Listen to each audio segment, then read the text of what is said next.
ನಾವು ಇವತ್ತು ಕಾಣಿಸ್ತಾ ಇಲ್ಲ, ಕವಾಸಾಕಿ ಶೋರೂಮ್ಗೆ ಬಂದಿದೀವಿ. Let the good times roll ಅಂತೆ. What a tagline man. ಇದು ಯಾವ ಏರಿಯಾ ಬ್ರೋ? ಮರ್ತೋಯ್ತು. ರಿಚ್ಮೆಂಟ್ ಸರ್ಕಲ್ ಹತ್ರ ಇರೋ ಕವಾಸಾಕಿ ಶೋರೂಮ್. ಯಾವ ಗಾಡಿ ಇದು? ಸ್ಯಾರಿ ಗಾರ್ಡ್ ಬಿಚ್ತವ್ರ ಹಾಕ್ತವ್ರ? ನಿಮ್ಗೆ ಯಾಕೆ ಬೇಕದು bro? Hi bro. Hi.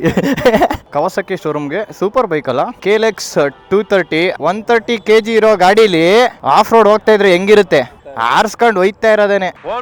Dedicated of road bike ಅಂತ ಇಲ್ಲಿ ಗೊತ್ತಾಗುತ್ತೆ ನೋಡ್ರಿ. ಇದರಲ್ಲಿ ರಬ್ಬರ್ ಇದೇ ಇಲ್ಲ ಬ್ರೋ. ಇದು 10R ಬುಕ್ ಮಾಡಿದ್ದೆ, ಆಯ್ತು. ಆಮೇಲೆ ಅವ್ರು ಲೇಟ್ ಆಗುತ್ತೆ ಅಂತಂದ್ರು, ಕ್ಯಾನ್ಸಲ್ ಮಾಡ್ಬಿಟ್ಟೆ.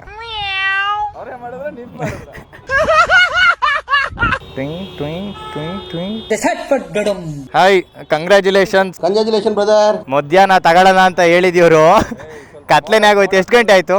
6:21. ನಾನು ಟೆಸ್ಟ್ ರೈಡ್ ಮಾಡಿದಾಗ ಏನ್ ಅನ್ಸಿತ್ತು ಅಂತಂದ್ರೆ, ನಂದು ಎಕ್ಸ್ಪಲ್ಸ್ ಮಾರ್ಬಿಟ್ಟು ಇಲ್ಲೇ ಇವ್ರಿಗೆ ಕೊಟ್ಬಿಟ್ಟು KLX ತಗೊಂಡೋಗ್ಬಿಡೋಣ ಅಂತ ಅನ್ಕೊಂಡೆ.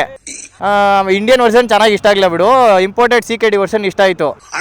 397 ಅಂದ್ಬಿಟ್ರಲ್ಲ, ಸರ್ ಬರ್ತೀನಿ ಸರ್ ಅಂತ ಅನ್ಬಿಟ್ಟು ಹಿಂಗೆ ಹೊಂಟ್ಬಿಟ್ಟೆ ನಾನು.